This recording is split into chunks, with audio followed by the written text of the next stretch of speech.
Мамлекет ишкерлерге орто жана чакан бизнесин кеңейтүүгө жакшы мүмкүнчүлүк берип жатканына быйыл 3 жылдан ашты. Бир топ ишкер кепилдик фонддун жардамын алып, ишкерчилигин илгерилете алды. Алардын бири Таластагы сүттү 15 жылдан бери кайра иштеткен бул ишкана. Аймакта туруп сыр менен майдын экспорттук көрсөткүчүн арбыткан компания өндүрүшүн дагы кеңейтүүдө. Бул максатта ишкер кепилдик фонддун көмөгү менен банктан насыя алган. Өндүрүлгөн продукциясынын 30%-ын Евразиялык экономикалык биримдиктин алкагында Орусияга экспорттогону менен ишкана негизинен ички рынокко басым жасайт. Айына 50 тонна сыр менен ак майды өндүрүп жаткан ишкананын өндүргөн азыгынын 70% ички рынокко сатылат.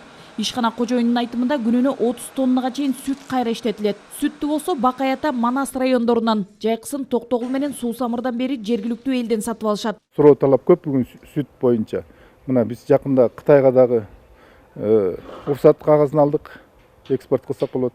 Россия, Белоруссия, Армения, Казакстан сүт аз да бүгүнкү күндө жетишпейт. Бизге сүттүн качествосын жогорулатыш үчүн ушул фермерский хозяйстволордун 10-20 уй алгандар көбөйсө дейбиз да. Эми мындай ири ишканалар үчүн чийки затты сатып алууда ишкерлерде маселе жаралбайт. Сүттү комплекстүү кайра иштетүү кластерин өнүктүрүү максатында кепилдик фонд былтыртадан бери элеттеги айым фермерлерге уй сатып алууга да насыя берүүдө. Бодо малды алгандар сүтүн саап, аны өткөрүп үй бүлөсүнүн кирешесин арбытып жатат. 725 айымдарга бердик.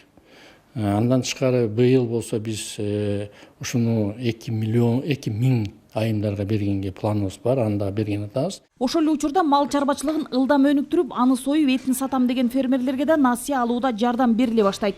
Быйыл ар бир аймактан 5ке чейин фермер көмөк ала алат. Короого багып, анын тоютун жакшылап берсе, мал кыска мөөнөттө семирет экен, анан аны союп экспортко жөнөтсө болот экен. Биз болсо анда жанагы убойный цехтерди колдонуп, сертификаттарды алып, анан жөнөтсөк болот. Мен болсо бул маселени бүт республикага кыдырып келдим, мына январь-февралдын ичинде.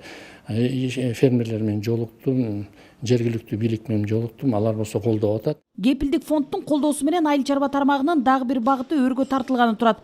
Жакында Кант шаарында айыл чарба шаймандарын чыгарган ишкана ишке киргизилет. Демек, айыл чарба шаймандарынын баасы кыйла арзандайт. Кепилдик фонд быйыл кепилдикти 33%га көбүрөөк бергени турат. Бул 1925 ишкерге 1 миллиард 200 миллион сом кепилдик берилет дегендик.